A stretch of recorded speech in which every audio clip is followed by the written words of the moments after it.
Bismillahirrahmanirrahim. Assalamualaikum warahmatullahi wabarakatuh. Innal hamdalillah nahmaduhu wa nasta'inuhu wa nastaghfiruh wa na'udzu billahi min shururi anfusina wa sayyiati a'malina. Man yahdihillahu fala mudilla lahu ومن يضلل فلا هادي له أشهد أن لا إله إلا الله وحده لا شريك له وأشهد أن محمدا عبده ورسوله لا نبي بعده يا أيها الذين آمنوا اتقوا الله حق تقاته ولا تموتن إلا وأنتم مسلمون يا أيها الناس اتقوا ربكم الذي خلقكم من نفس واحدة وخلق منها زوجها وبث منهما رجالا كثيرا ونساء واتقوا الله الذي تساءلون به والأرحام إن الله كان عليكم رقيبا يا أيها الذين آمنوا اتقوا الله وقولوا قولا سديدا يصلح لكم أعمالكم ويغفر لكم ذنوبكم ومن يطع الله ورسوله فقد فاز فوزا عظيما أما بعد فإن أصدق الحديث كتاب الله عز وجل وخير الهدي هدي نبينا محمد صلى الله عليه وسلم وشر الأمور محدثاتها وكل محدثة بدعة وكل بدعة ضلالة وكل ضلالة في النار أما بعد معاشر المسلمين والمسلمات إخواني وأخواتي في الله rahimani wa rahimakumullahu ajma'in. Kita mengawali majelis kita dengan bersyukur kehadirat Allah Subhanahu wa taala yang kembali mempertemukan kita di majelis yang mulia ini. Mudah-mudahan Allah Subhanahu wa taala senantiasa menganugerahkan keikhlasan ke dalam hati-hati kita di dalam mendatangi majelis-majelis ilmu. Kita hadir semata-mata lillahi ta'ala sehingga ilmu yang kita pelajari bersama Allah jadikan sebagai ilmu yang bermanfaat dan kita berlindung kepada Allah dari setiap ilmu yang tidak bermanfaat. Salawat dan salam semoga senantiasa terlimpahkan secara sempurna kepada qudwah hasanah orang-orang beriman Nabi kita Muhammad sallallahu alaihi wasallam, kepada keluarga beliau, kepada sahabat-sahabat beliau, dan kepada seluruh umat Rasulullah sallallahu alaihi wasallam sampai akhir zaman yang berusaha untuk berjalan di atas jalan yang telah digariskan dan diwariskan oleh Nabi yang mulia alaihi salatu wassalam. Para jamaah yang Allah muliakan, ikhwani wa akhwati fillah, azakumullah. Kita melanjutkan kembali kajian rutin kita di setiap Ahad pekan pertama. Di kesempatan pagi hari ini, di hari yang ke-13 dari bulan Rabiul Akhir di tahun 1447 Hijriah, kita kembali membahas kitab Umdatul Ahkam, buah karya Al-Imam Al-Hafidh Abdul Ghani bin Abdul Wahid Al-Maqdisi rahimahullahu ta'ala. Dan kita masuk pembahasan hadis yang ke-9, hadis Aisyah radhiyallahu taala anha wa ardhaha. Berkata penulis Al-Hafidh Abdul Ghani Al-Maqdisi rahimahullah, an Aisyah radhiyallahu anha qalat, dari Ummul Mukminin Aisyah radhiyallahu anha, beliau berkata, kana Rasulullah sallallahu alaihi wasallam yu'jibuhu at-tayammun fi tana'ulihi wa tarajjulihi wa tuhurihi wa fi sya'nihi kullihi. Kata Aisyah radhiyallahu anha, dahulu Rasulullah sallallahu alaihi wasallam menyukai tayamun.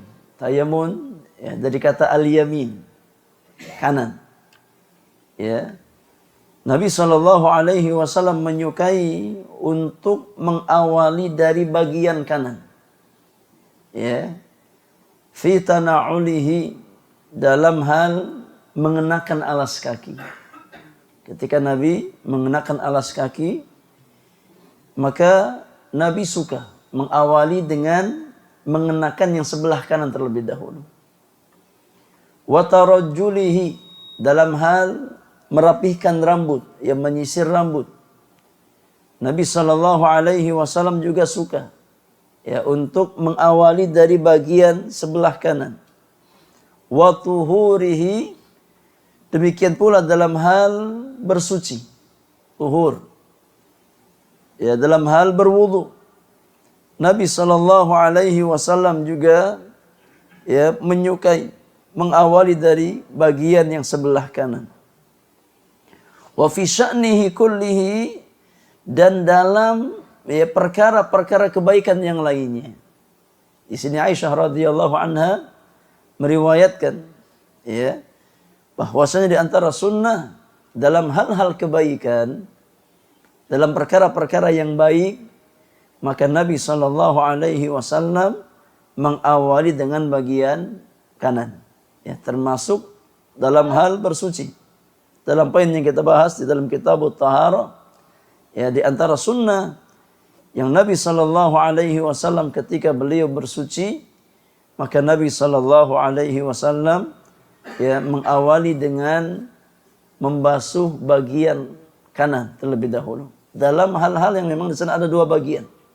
Seperti ya membasuh tangan, seperti membasuh kaki, ya. Maka diawali dengan bagian kanan terlebih dahulu. Kita ambil pelajaran para jemaah yang Allah muliakan dari hadis Aisyah radhiyallahu anha. Di antara faedah yang bisa kita ambil, yang pertama adalah anjuran untuk mendahulukan bagian kanan dalam hal-hal yang baik. Anjuran untuk mendahulukan bagian kanan dalam hal-hal yang sifatnya mustatabah, tayyib, dalam hal-hal yang baik.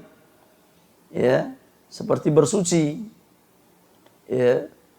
Kemudian menyisir rambut. Ya. Kemudian mengenakan alas kaki, mengenakan sendal atau mengenakan sepatu, ada sunnahnya. Ya. Dalam setiap perkara Nabi sallallahu alaihi wasallam mengajarkan sunnah kepada orang-orang beriman. Baik sunnah qauliyah berupa ucapan yang hendaknya kita ucapkan, ataupun sunnah fi'liyah berupa perbuatan yang hendaknya kita lakukan. Ya.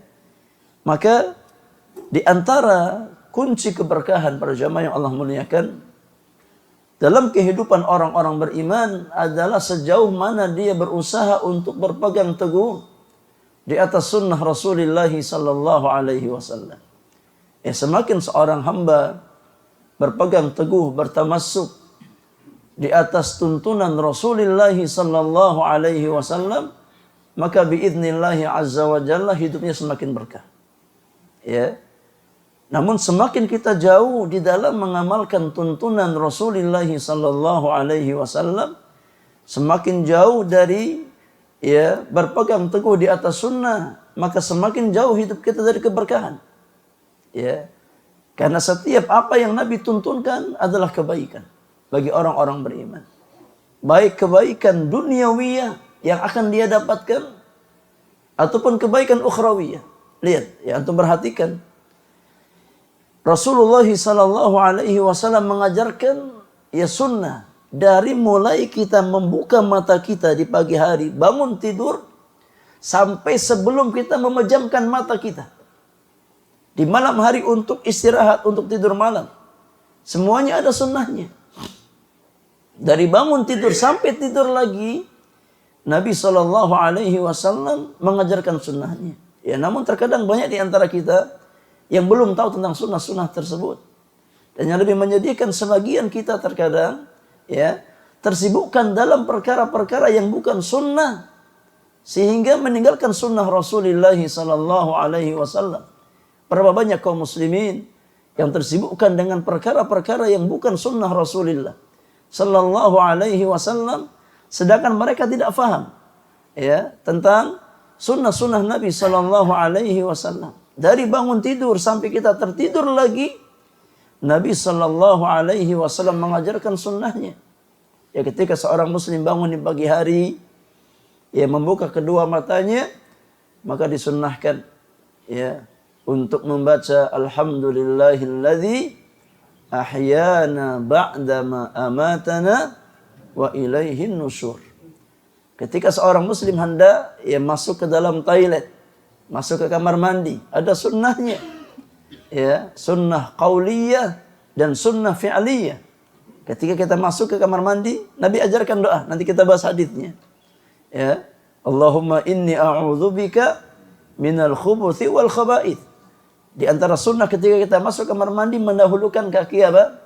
Kaki kiri.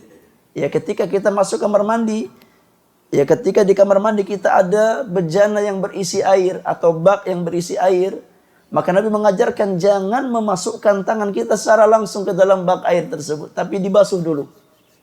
Ya, dibasuh dulu, dibersihkan dulu, baru kemudian masukkan tangan ke dalam bak air tersebut. Di antara sunnah di dalam toilet, ini di dalam toilet saja, sunnahnya sangat banyak.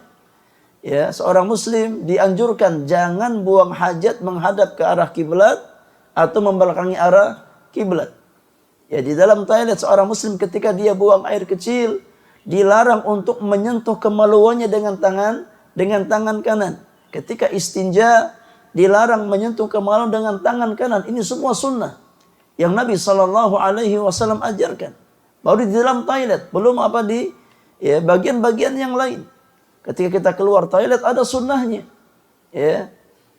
Maka alangkah indah kehidupan orang-orang beriman kalau seandainya terbimbing di atas sunnah Rasulullah sallallahu alaihi wasallam. Kita jalan ke masjid, keluar rumah, ada sunnahnya. Ya. Ketika naik kendaraan, ada sunnahnya. Ketika berjalan, ya melewati jalan yang naik, ada sunnahnya. Ketika berjalan, melewati jalan yang turun, ada sunnahnya. Ketika safar, ada sunnahnya. Ya. Maka kehidupan orang-orang beriman penuh dengan sunnah Rasulullah sallallahu alaihi wasallam. Ya, dan itu kunci keberkahan dalam kehidupan kita. Ya. Maka hendaknya seorang muslim bersemangat di dalam mempelajari tuntunan Nabi-Nya sallallahu alaihi wasallam. Karena Nabi yang mulia mengabarkan, "Taraktu fikum amraini lan tadhillu ba'di ma in tamassaktum bihima kitaballahi wa sunnati." Kata Nabi sallallahu alaihi wasallam, aku tinggalkan sepeninggalku di tengah-tengah kalian dua pusaka, yang kalau seandainya kalian berpegang teguh dengan keduanya, kalian tidak akan tersesat sepeninggalku. Yang pertama kata Nabi yang mulia, kitab Allah, Al-Quranul Karim. Yang kedua, wa sunnati, dan sunnahku. Ya, maka belajar tentang sunnah Rasulullah sallallahu alaihi wasallam, kemudian terapkan dalam kehidupan kita. Semakin kita yang maksimal di dalam mengamalkan sunnah-sunnah Rasulullah sallallahu alaihi wasallam, insyaallah semakin kita merasakan keberkahan di dalam kehidupan kita. Faidah yang kedua, para jamaah yang Allah muliakan, di antara faidah yang bisa kita ambil dari hadis Aisyah radhiyallahu anha, adalah keutamaan ummahatul mukminin.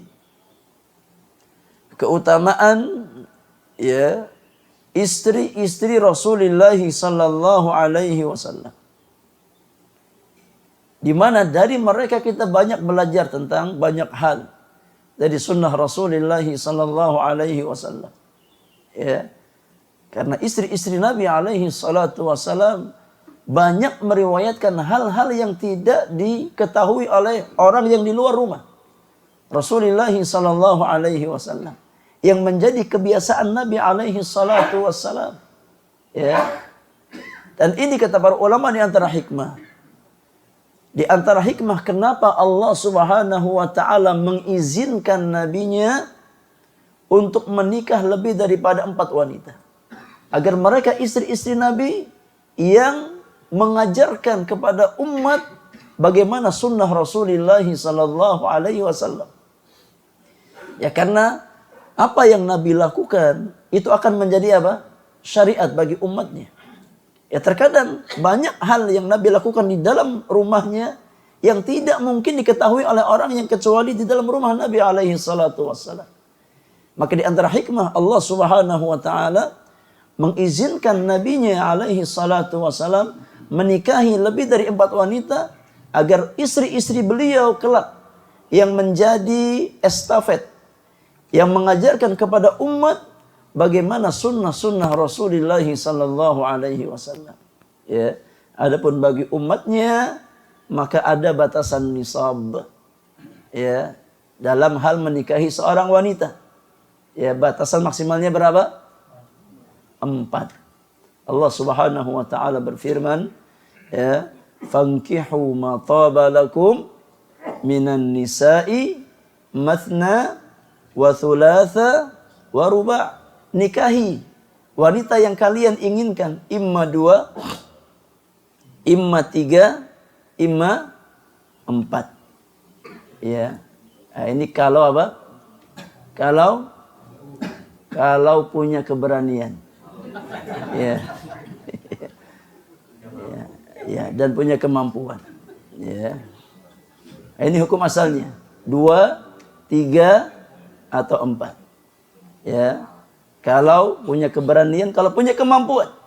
Fa in khiftum alla ta'dilu fawahidah. Kalau kalian khawatir nggak bisa berlaku adil, ya sudah 1 cukup. Ya sudah 1 apa? 1 saja cukup. Ya. Kalau kalian khawatir, takut. Ya, dan ini wajah-wajah takut ini. Ya, wajah-wajah khaifin. Ya, wajah-wajah penakut. Ya. Kalau khawatir nggak berlaku adil, 1 cukup. Ya. Jadi ini diantara hikmah ketika Nabi Sallallahu Alaihi Wasallam diizinkan oleh Allah untuk menikah lebih dari 4 wanita, untuk yang menyampaikan sunnah-sunnah Nabi Alaihi Salatu Wassalam. Taib, hadis yang berikutnya para jamaah yang Allah muliakan, Al-Imam membawakan hadis An Nu'aim Al-Mujmir An Abi Hurairah radhiyallahu anhu Anin Nabi sallallahu alaihi wasallam annahu qala.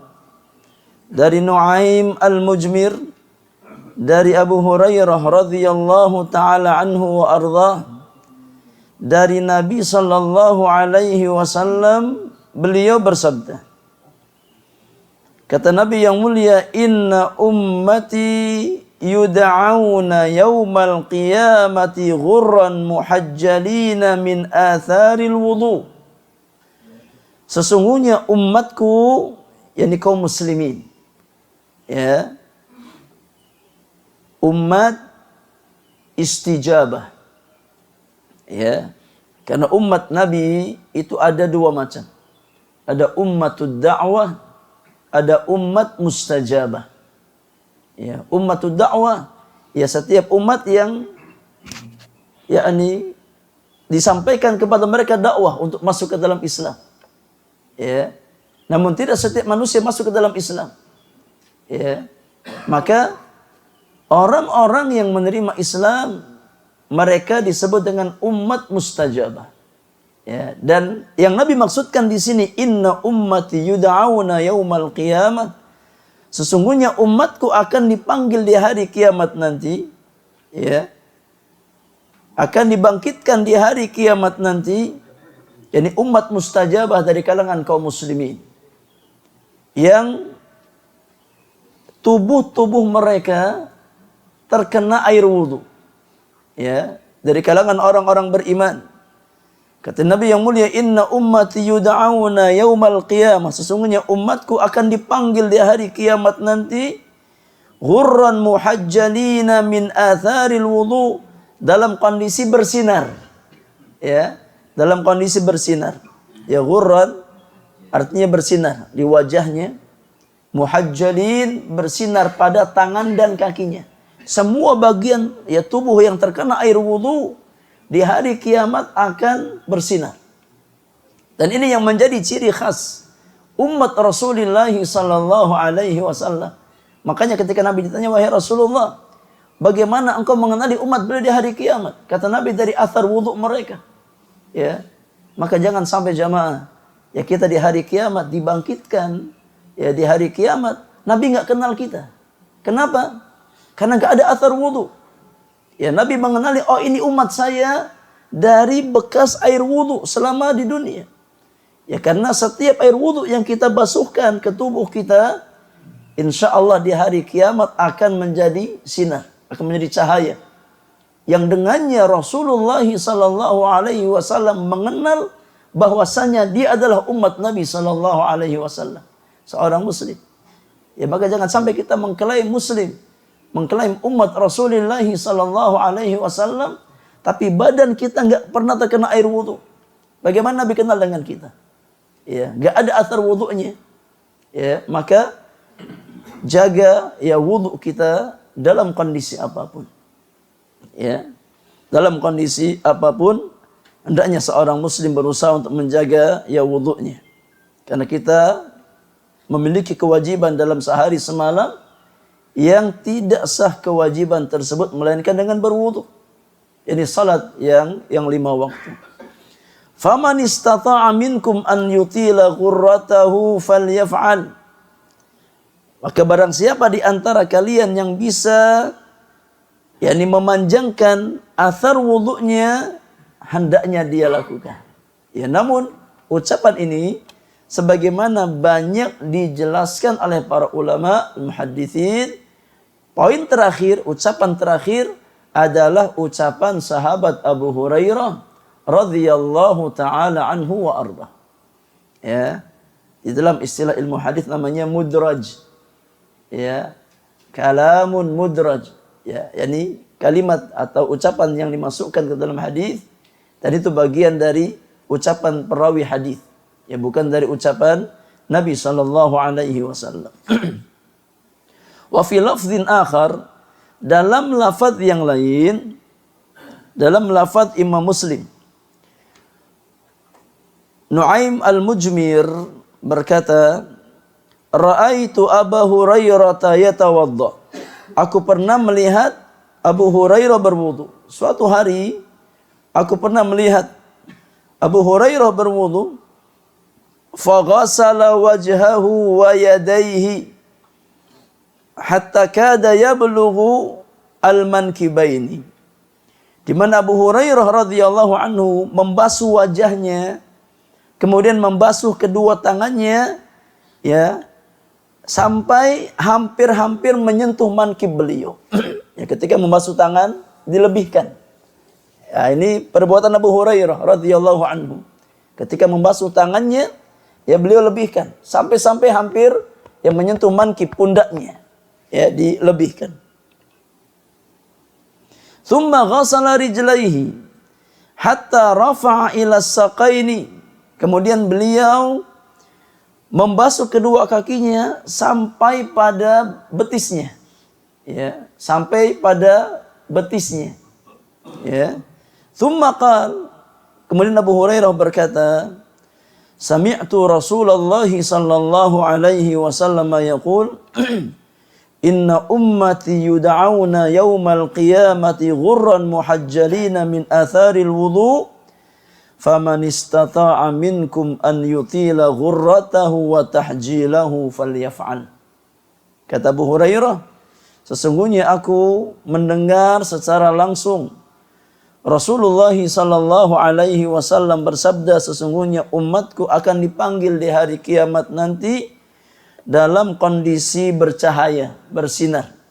Ya, bagian-bagian wudunya, wajahnya, tangannya, kakinya dalam kondisi bersinar. Disebabkan karena pengaruh-pengaruh air wudu yang mereka bilaskan ketika di dunia. Faman istata'a minkum an yutila ghurratahu wa tahjilahu falyaf'al. Maka siapa di antara kalian yang mampu untuk memanjangkan athar wudunya ya, agar bersinar di hari kiamat, maka hendaknya dia lakukan.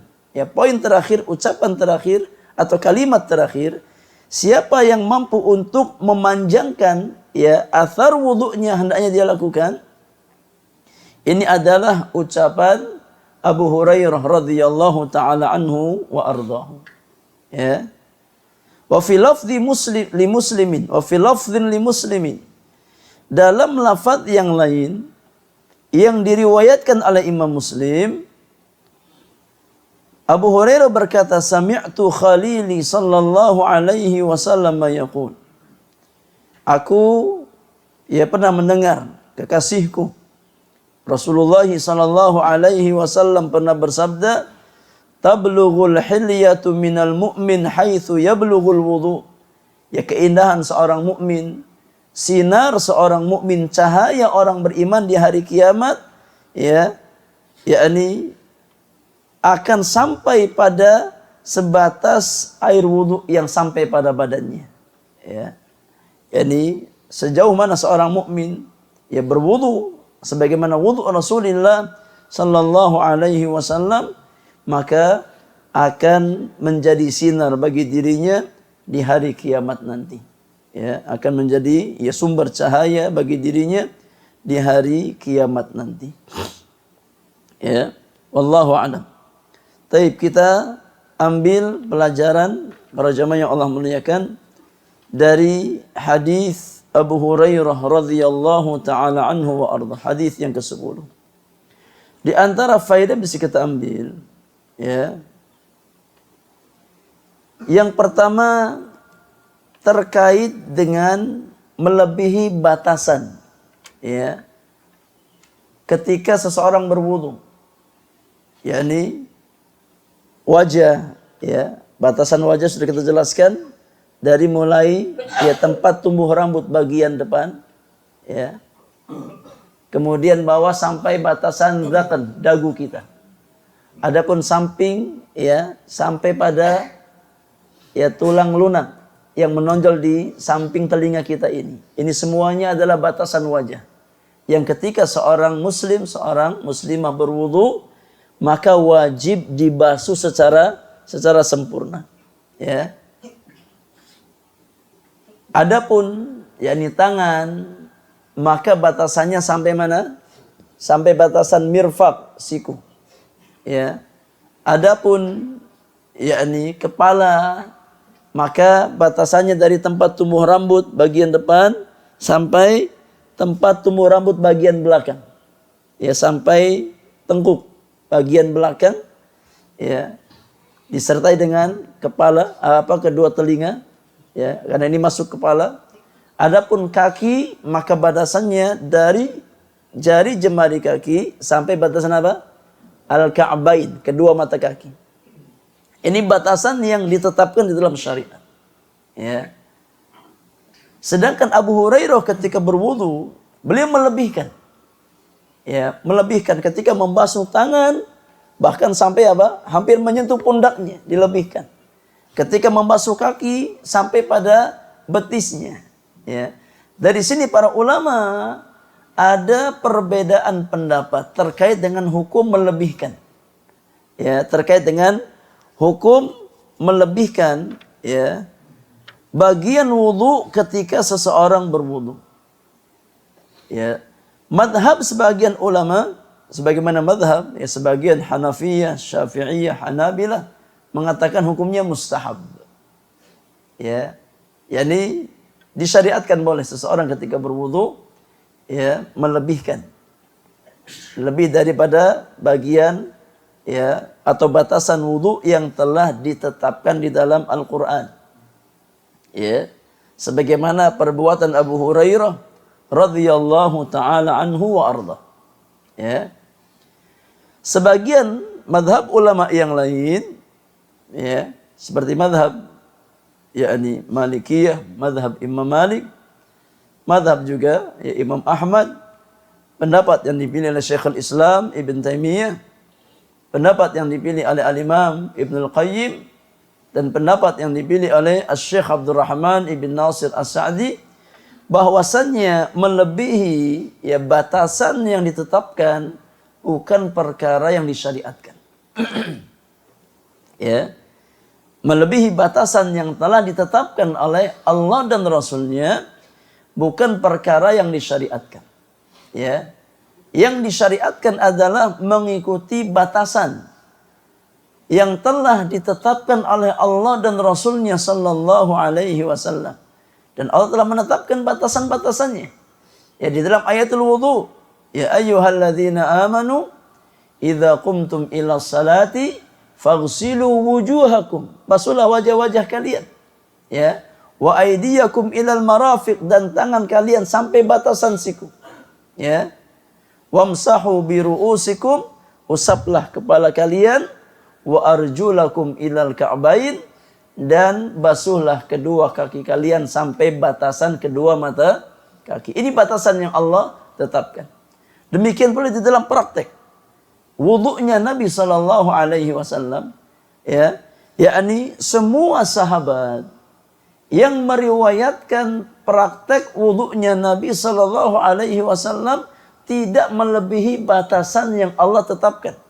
Seperti hadis Utsman bin Affan, hadis Abdullah bin Zaid, ya, dan yang lainnya yang meriwayatkan tentang tata cara wudunya Nabi dari awal sampai akhir, semuanya ya menepati batasan-batasan Al-Qur'anul Karim. Oleh karena kata para ulama, ya, perbuatan Abu Hurairah adalah ijtihad dari beliau.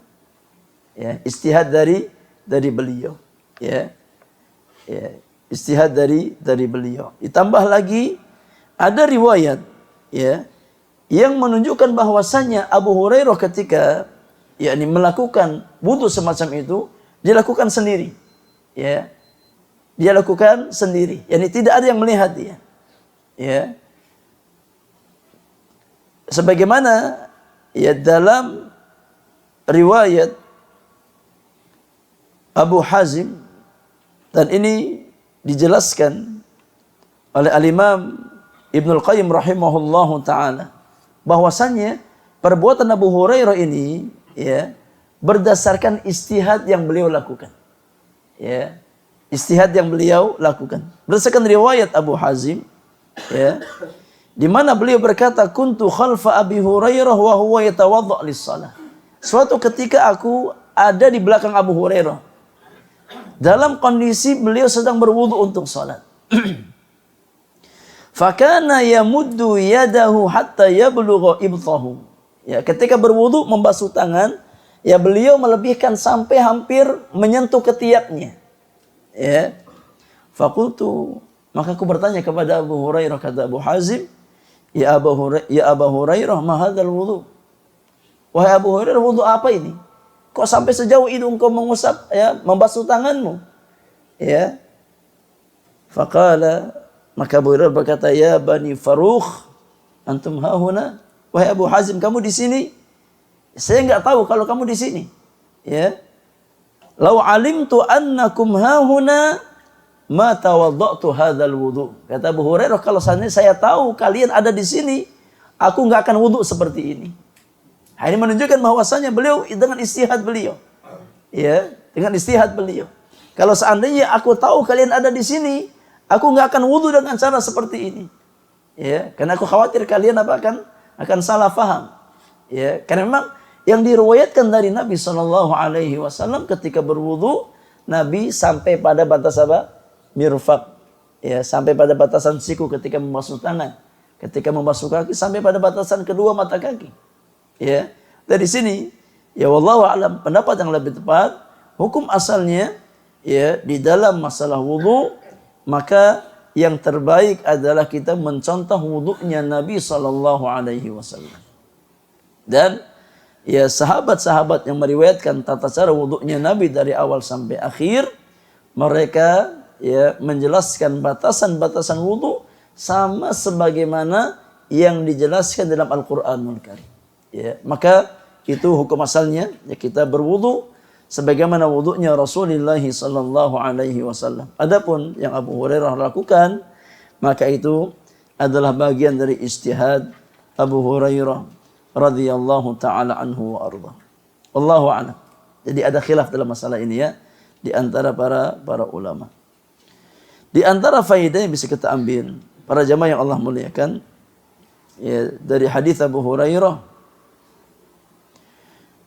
bahwasannya kaum muslimin akan dibangkitkan di hari kiamat dalam kondisi bagian anggota wudhu mereka bercahaya. Ya, kaum muslimin akan dibangkitkan di hari kiamat ya dalam kondisi anggota-anggota wudhu mereka bercahaya, ya bersinar. Dan ini diantara ya kekhususan, keutamaan yang Allah berikan kepada umat Rasulullah sallallahu alaihi wasallam. Maka hendaknya orang-orang beriman berusaha untuk menjaga wudunya dalam kondisi apapun, hatta dalam kondisi-kondisi sulit. Ya, dalam kondisi sulit, cuaca yang berat, ya, kita tetap berusaha untuk menjaga wudu kita. Ya. Ketika Nabi sallallahu alaihi wasallam menjelaskan ya tentang amalan-amalan yang dengannya Allah akan menggugurkan dosa seorang hamba, amalan yang dengannya Allah akan mengangkat derajat seorang hamba, ya di antaranya kata Nabi isbaghul wudu 'alal makarih. Ya, menyempurnakan wudu dalam kondisi yang kurang kondusif. Ya, seseorang tetap menjaga wudunya dalam kondisi musim dingin, ya atau di tempat-tempat yang dingin, ya. Maka kita tetap berusaha untuk menyempurnakan wudu kita, menjaga wudu kita, ya, karena hal tersebut akan menjadi penggugur dari dosa-dosa kita dan peninggi derajat kita di sisi Allah Subhanahu wa taala. Allahu a'lam. Hadis yang berikutnya para jamaah yang Allah muliakan, Al-Imam membawakan hadis dari jalan sahabat yang mulia Anas bin Malik radhiyallahu taala anhu wa ardhah. Ya, seorang sahabat yang dijuluki sebagai khadimu Rasulullah sallallahu alaihi wasallam, pelayan Nabi sallallahu alaihi wasallam. Karena Anas ya sepanjang hidup Nabi di kota Madinah, beliau berkhidmat kepada Nabi 10 tahun. Ya, Nabi di kota Madinah, maka Anas berkhidmat kepada Nabi sallallahu alaihi wasallam. Mulai dari pertama kali Nabi tiba di kota Madinah sampai Nabi wafat. Ya, Anas berkhidmat kepada Rasulullah sallallahu alaihi wasallam. Ya, oleh karenanya Anas bin Malik dikenal dengan julukan pelayan Rasulullah sallallahu alaihi wasallam.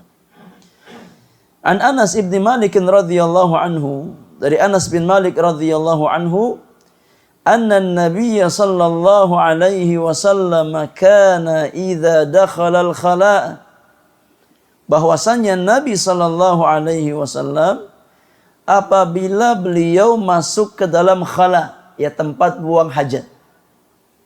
Ketika Nabi yang mendatangi tempat buang hajat,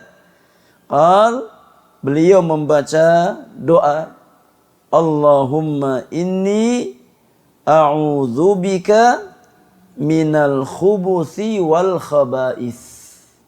Allahumma inni a'udzubika minal khubuthi wal khaba'ith. Ya Allah, sesungguhnya aku berlindung kepadamu dari khubuth, ya, yakni setan laki-laki. Ya, khubuth itu jamak dari kata khabith. Ya, khubuth jamak dari kata khabith. Khabith kata para ulama ini dzakarus syaitan. setan laki-laki, itu namanya khabith.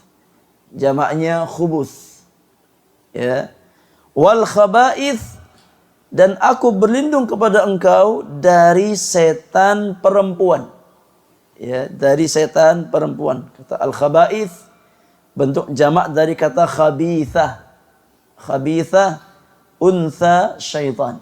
Ya, syaitan perempuan. Ya. Nah, ini di antara adab yang Nabi ajarkan ketika seseorang yang mendatangi tempat buang hajat. Tapi kita ambil faidah dari hadis Anas bin Malik.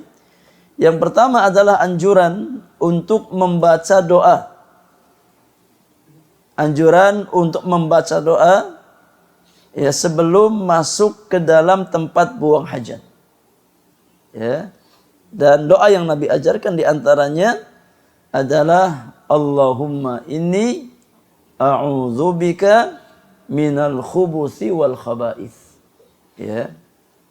Ya Allah, aku berlindung kepada Engkau dari ya keburukan setan laki-laki dan setan perempuan. Dalam hadis Ali bin Abi Thalib dengan sanad yang sahih diriwayatkan oleh Al-Imam At-Tirmidzi dan yang lainnya, Rasulullah sallallahu alaihi wasallam menjelaskan hikmah kenapa ya kita dianjurkan untuk membaca doa sebelum masuk ke dalam tempat buang hajat. Ya. Di antara hikmahnya kata Nabi sallallahu alaihi wasallam, satru ma baina a'yunil jinni wa aurati bani adama idza dakhala ahaduhum al khala'a an yaqula bismillah. Kata Nabi sallallahu alaihi wasallam, yang menjadi penghalang, yang menjadi penutup antara pandangan-pandangan mata bangsa jin dan aurat seorang anak Adam adalah apabila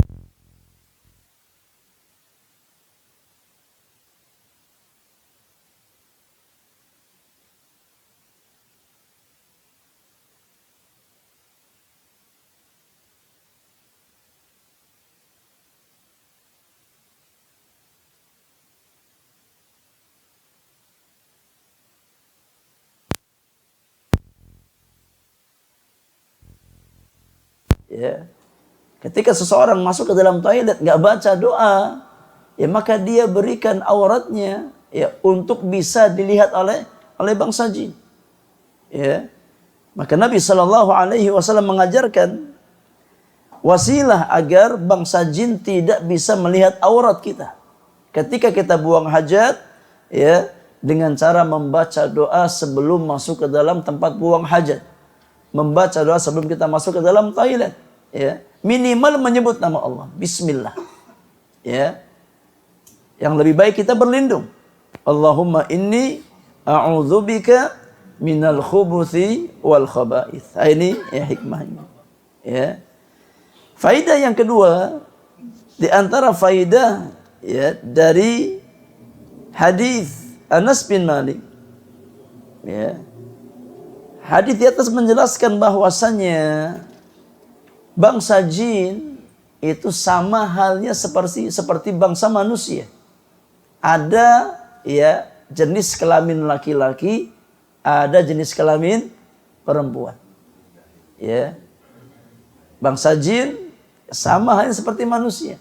Ya. Ada yang jenis kelaminnya laki-laki, ada yang jenis kelaminnya perempuan. Ya makanya Nabi alaihi salatu wasallam menuntun kita untuk berlindung dari ya jin laki-laki dan jin perempuan. Ya. Karena mereka berpotensi melihat aurat kita dan kita nggak tahu. Ya, maka cara terbaik untuk menjaga aurat kita agar tidak terlihat oleh bangsa jin, baca doa. Menyebut nama Allah Subhanahu wa taala. Allah Subhanahu wa taala berfirman di surat Al-A'raf ayat yang ke-27, kata Allah Subhanahu wa taala, innahu yarakum huwa wa qabiluhu min haitsu la tarawnahum. Sesungguhnya iblis ya dan bala tentaranya dari kalangan bangsa jin bisa melihat kalian dari sisi kalian gak bisa melihat mereka. Ya, jin bisa melihat kita, ya dari sisi kita gak bisa melihat mereka. Ya, maka di antara cara untuk menjaga diri kita dari keburukan bangsa jin yang memang gak bisa kita indra, gak bisa kita lihat dengan mata-mata kita, berlindung kepada Allah Subhanahu wa taala. Ya.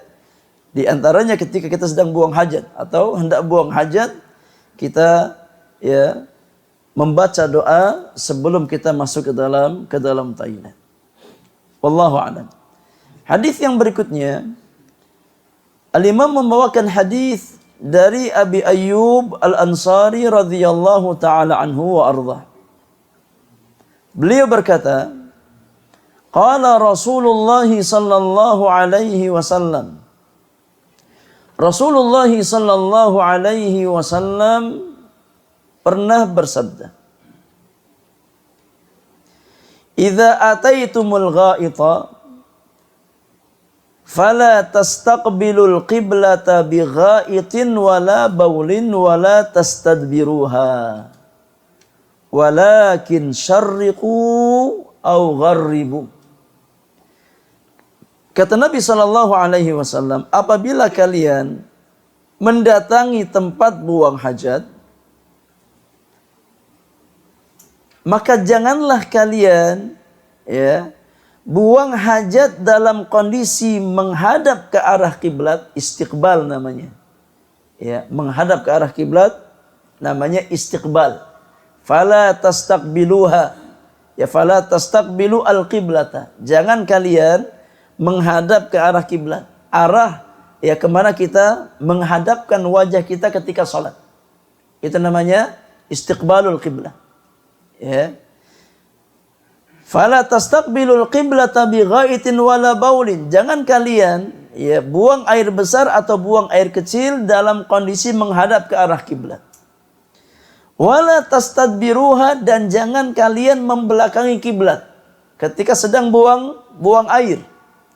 Walakin syarriqu aw gharribu, tapi hadapkan wajah kalian imma ke arah timur, imma ke arah barat. Timur dan barat di sini khusus untuk orang-orang Madinah. Ya. Orang-orang yang tinggal di Madinah atau yang arah kiblatnya sama dengan arah kiblat penduduk Madinah. Ya. Maka yang terbaik bagi mereka ketika buang hajat adalah menghadap ke arah timur atau ke arah barat. Kenapa jemaah? Karena posisi kota Madinah itu di sebelah utara kiblat. Ya, ketika kita melihat peta, ya, kita akan dapatkan bahwasannya ya posisi kota Madinah itu ada di sebelah utara kota Mekah, kiblat.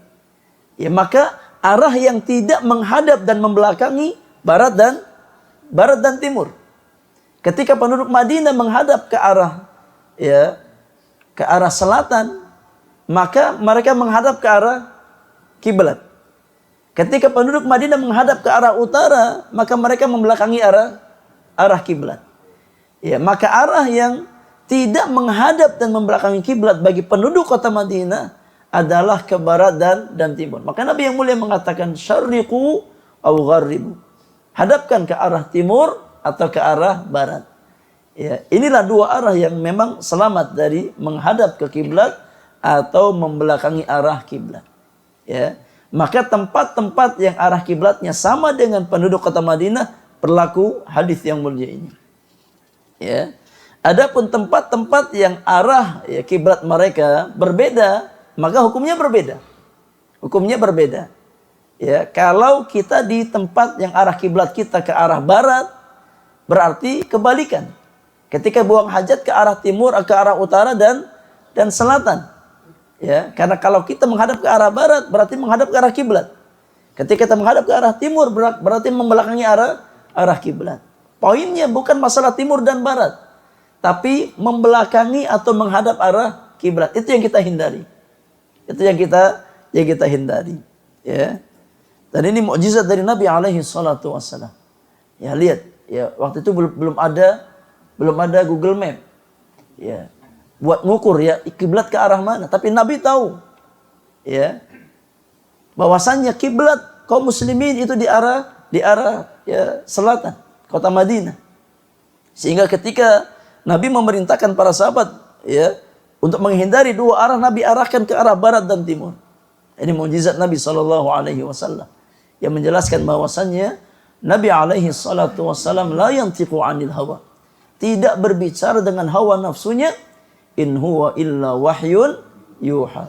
Ya, apa yang beliau sampaikan adalah wahyu yang diwahyukan oleh Allah Subhanahu wa taala. Ya. Baik, kita ambil pelajaran dari hadis Abu Ayyub Al-Ansari radhiyallahu taala anhu wa arda. Di antara faedah yang bisa kita ambil, yang pertama adalah larangan untuk istiqbal dan istidbar kiblah ketika buang hajat. Ya. Larangan untuk menghadap arah kiblat atau membelakangi arah kiblat ketika buang hajat. Ya. Dan para ulama kita menjelaskan bahwasannya ya di antara hikmah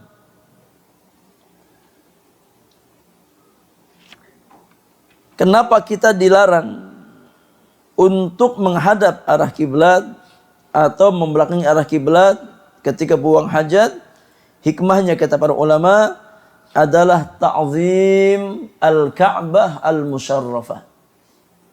Ya, wahtiramuha, dalam rangka menghormati dan mengagungkan Ka'bah al-Musyarrafah. Ya.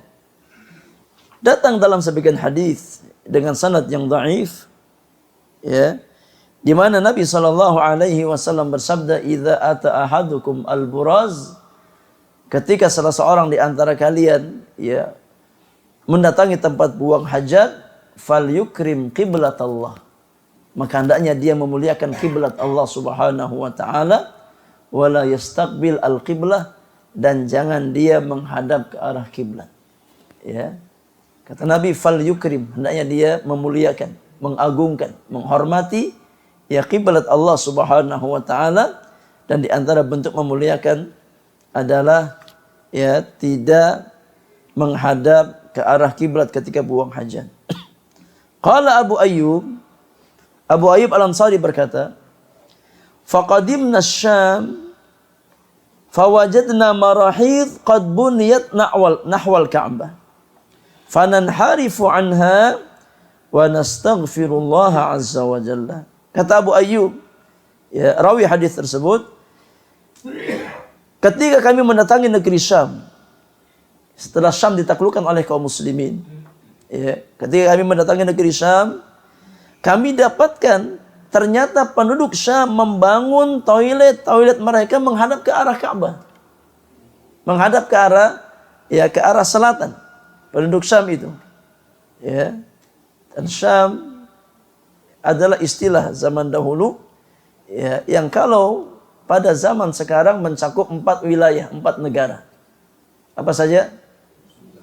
Yang pertama Palestina, yang kedua Suriah, yang ketiga Lebanon, yang keempat Yordania, Urdun. Ya, ini 4 wilayah yang dahulu ya satu kesatuan namanya Syam. Palestina, Yordania, Syria dan Lebanon. Ya. Kata Abu Ayyub, ketika kami mendatangi Syam, ya kami dapatkan toilet penduduk Syam itu menghadap ke arah Ka'bah. Ya fanan harifu anha. Akhirnya ketika kita buang hajat, kita berusaha untuk ya miring. Ya. Agar tidak menghadap ke arah kiblat, ya. Toiletnya di mana, arahnya kemana. Ya. Dengan ya tujuan agar tidak menghadap ke arah kiblat. Wa nastaghfirullah, dan kita ya banyak istighfar kepada Allah Subhanahu wa taala. Ini menunjukkan bagaimana ta'zimnya para sahabat. Ya, bagaimana semangat mereka di dalam mengamalkan ya sunnah Rasulullah sallallahu alaihi wasallam. Ya, mereka orang-orang terbaik di dalam ya memahami agama dan mengamalkan tuntunan Rasulullah sallallahu alaihi wasallam. Satu hadis terakhir kita bahas di kesempatan pagi hari ini. Hadis yang ke-13, hadis Abdullah bin Umar ibn al-Khattab radhiyallahu taala anhuma. Kata penulis, an Abdullah bin Umar ibn al-Khattab radhiyallahu anhuma qala, dari Abdullah bin Umar ibn al-Khattab radhiyallahu anhuma beliau berkata, raqitu yawman ala baiti Hafsah fara'aitu an-nabiyya sallallahu alaihi wasallam yaqdi hajatahu mustaqbilas Syami mustadbiral Ka'bati.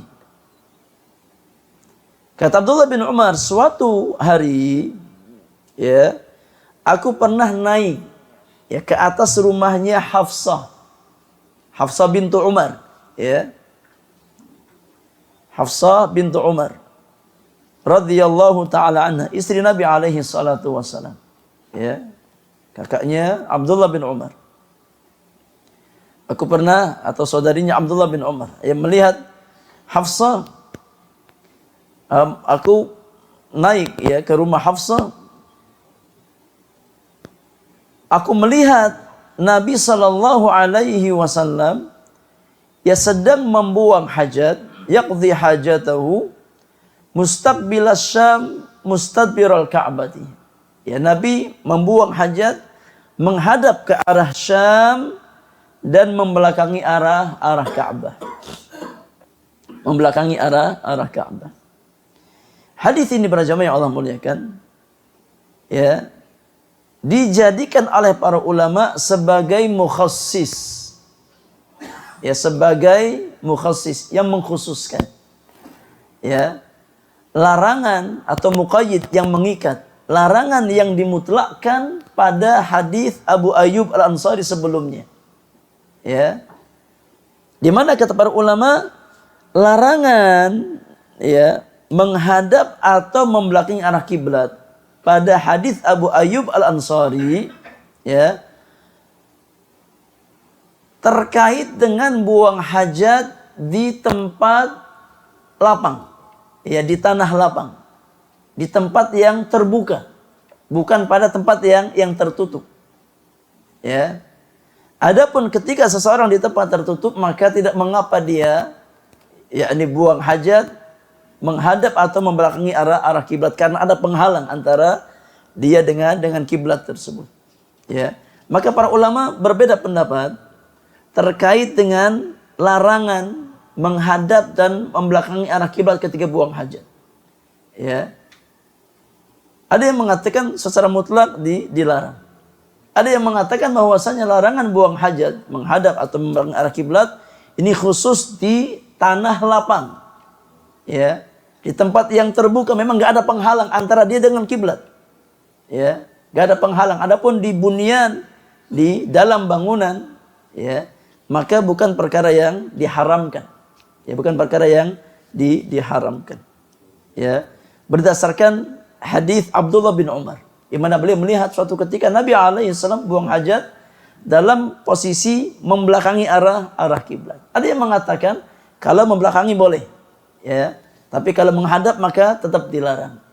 Ya, tetap dilarang karena Nabi diriwayatkan hanya dalam kondisi membelakangi, tapi tidak sampai pada yang menghadap ke arah kiblat. Ala kulli hal, khurujan min khilafil ulama, keluar dari khilaf para ulama, yang terbaik bagi seorang muslim adalah menghindari, ya, menghindari buang hajat menghadap atau membelakangi arah kiblat, itu yang terbaik. Ya, baik hukumnya haram atau sebatas makruh, ya. Kalaupun makruh, meninggalkan makruh berpahala. Ya, meninggalkan sesuatu yang makruh berpahala. Kalau haram, maka kita selamat dari hal yang diharamkan oleh Allah Subhanahu wa taala. Maka ya kaidahnya, ya, selagi kita mampu untuk tidak buang hajat menghadap ke arah kiblat atau membelakangi arah kiblat dalam rangka mengamalkan, ya, sunnah Rasulullah sallallahu alaihi wasallam, maka itu yang hendaknya kita lakukan. Baik di luar bangunan, di tempat yang terbuka ataupun di dalam bangunan. Ya, yang terbaik ketika kita membuat toilet, diarahkan ke arah yang bukan menghadap dan membelakangi arah kiblat. Ini yang terbaik. Ya. Wallahu a'lam. Ya. Wallahu taala a'lam bis-shawab. Taib, ini untuk materi yang bisa kita sampaikan para jemaah yang Allah muliakan. Ya. Insyaallah kita bahas hadis yang berikutnya di pertemuan yang akan datang.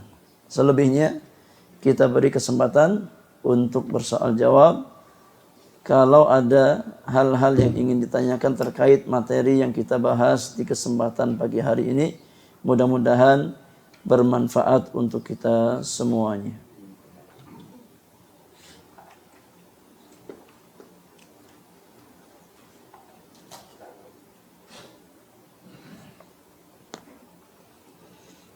Fadhal, ada pertanyaan?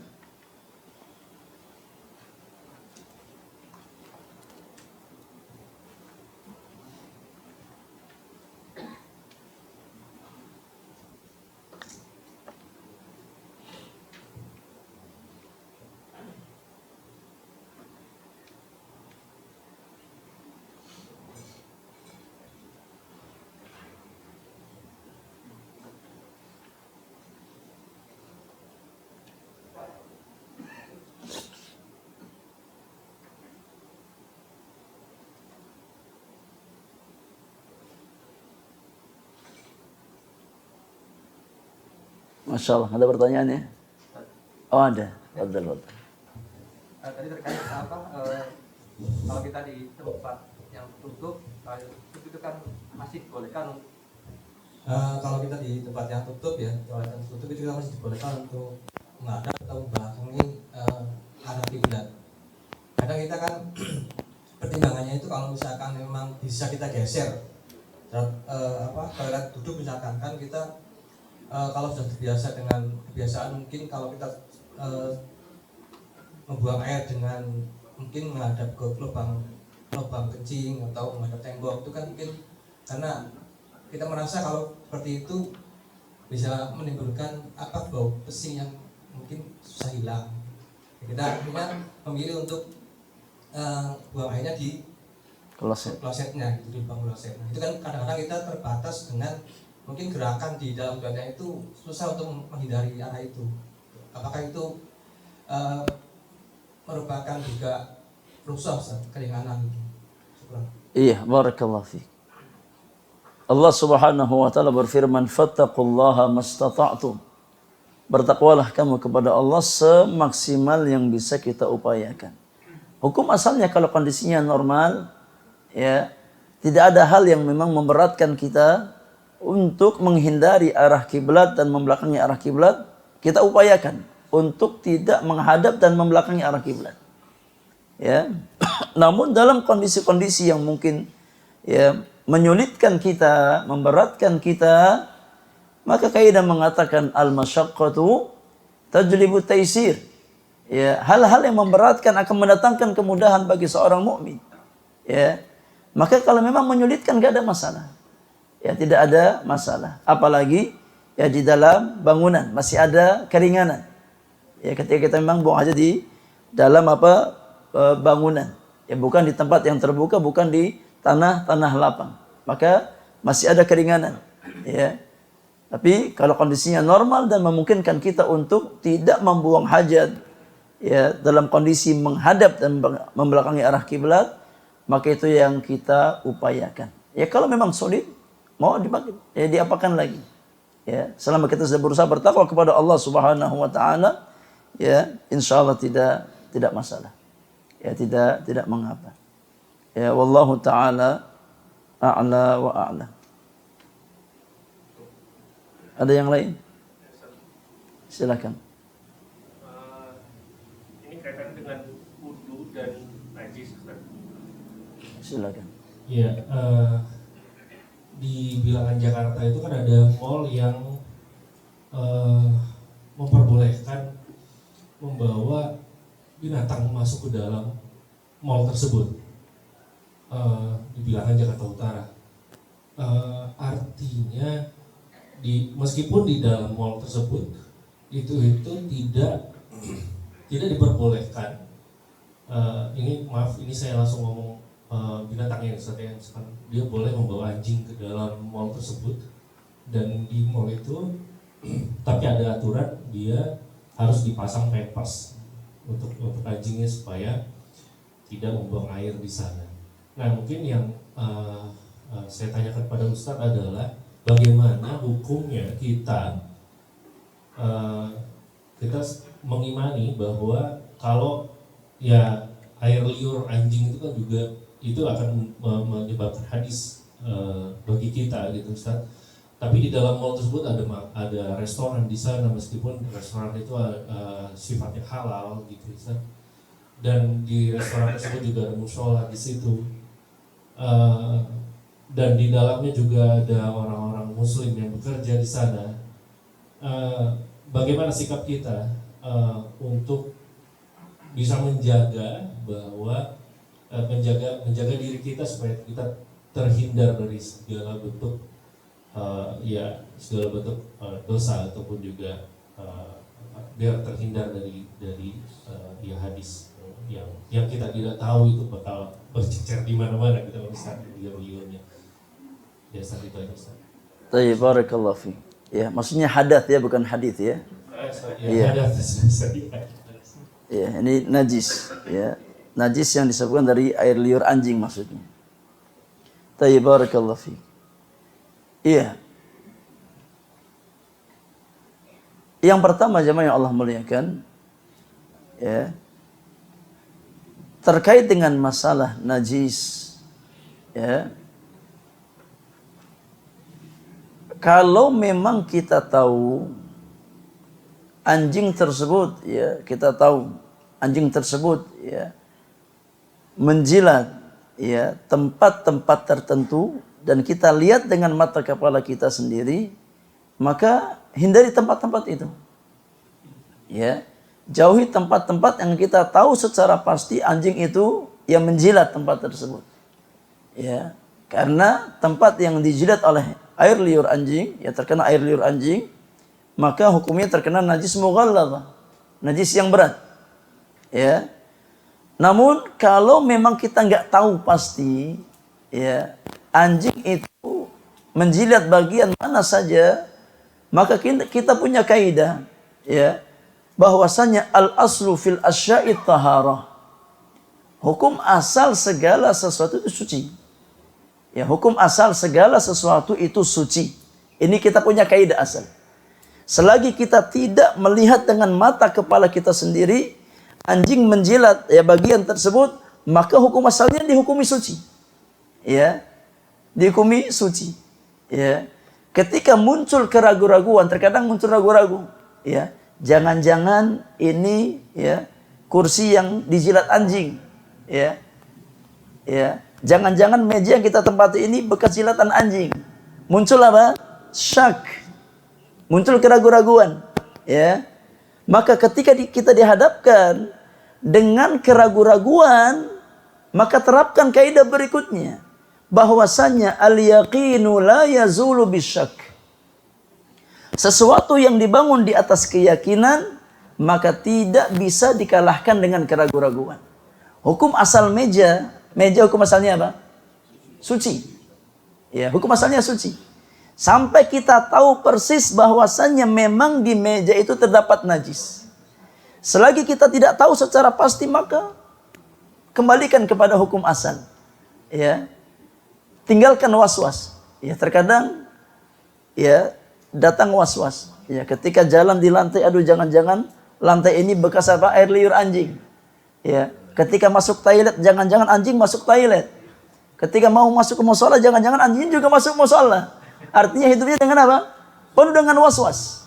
Maka untuk menghilangkan hal-hal semacam ini, Islam mengajarkan kaidah. Banyak kaidah, di antaranya dengan mengamalkan bahwasanya hukum asal segala sesuatu itu suci. Ya. Kata Syekh Abdurrahman bin Nasir As-Sa'di di dalam kitab Manzumah beliau, ya, ya manzumah qawaid fiqhiyah, beliau menjelaskan al-aslu fi miyahin at-tahara wal ardi wal thiyabi wal hijara.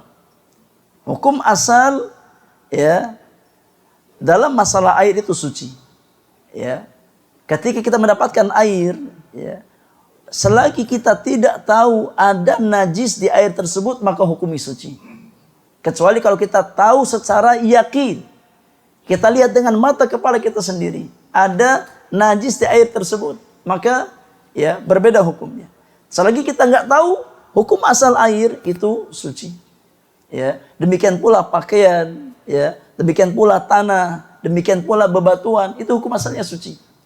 Ya, maka meja dan yang lainnya selagi kita tidak tahu secara pasti bahwasannya ada najis di situ, kembalikan kepada hukum asal. Ya, ini dengan ini kita akan tenang. Ya, tidak termakan oleh was-was. Ya, sampai kita tahu secara pasti memang ada najis di situ. Kita lihat dengan mata kepala kita, anjing apa yang menjilat meja tersebut, ya maka kita hindari. Ya, jangan kita pakai meja tersebut sampai dicuci. Ya, maka amalkan kaidah ini jemaah yang Allah muliakan, ya, agar kita tidak termakan oleh was-was. Banyak was-was itu terkadang penyakit yang menimpa sebagian kaum muslimin. Ya, ketika dia buang hajat, buang air, ya, dia sudah istinja, ya, kemudian ngerasa kok kayaknya, ya, pakaian saya kecipratan, ya, takut kena najis, ya.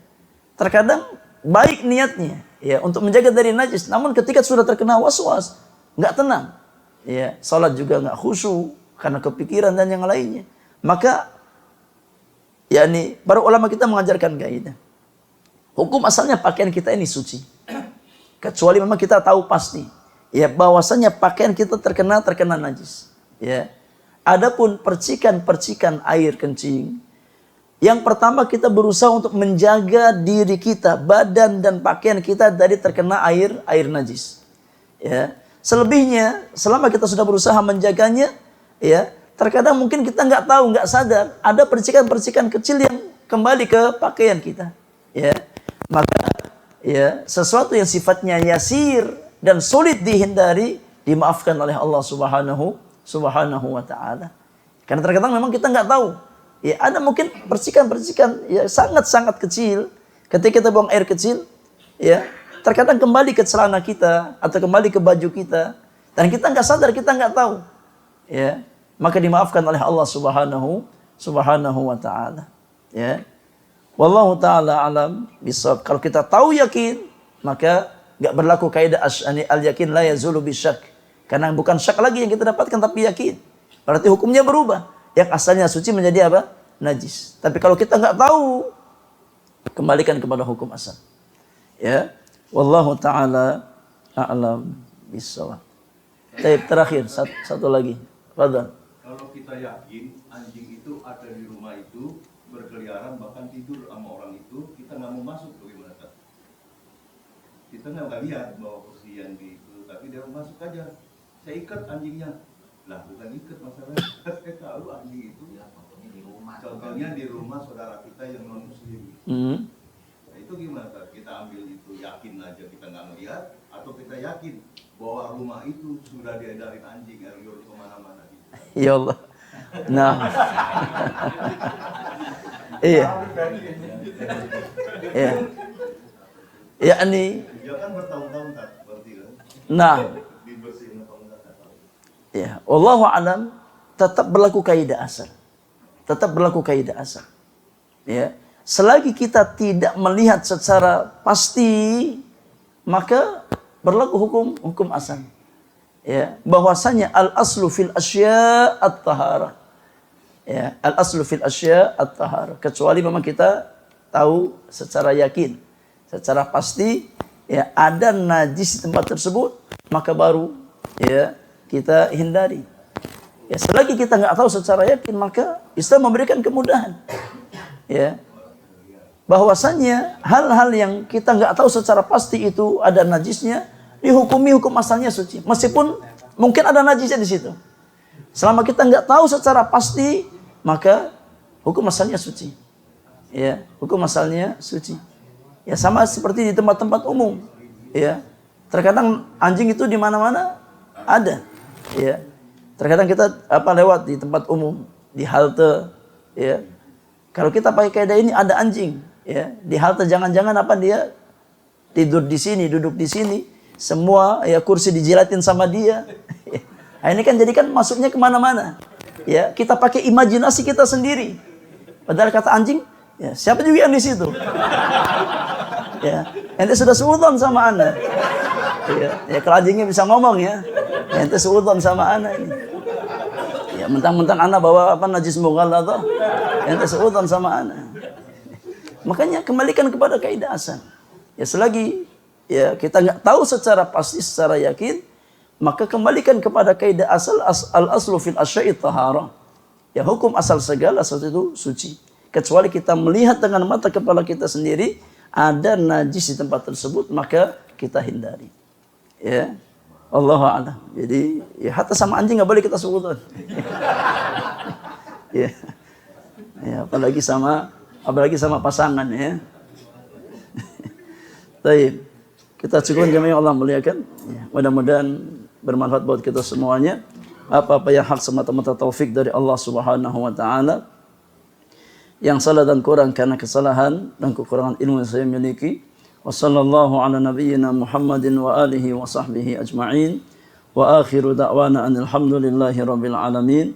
Subhanakallahumma wa bihamdika asyhadu an la ilaha illa anta astaghfiruka wa atubu ilaik. Assalamualaikum warahmatullahi wabarakatuh.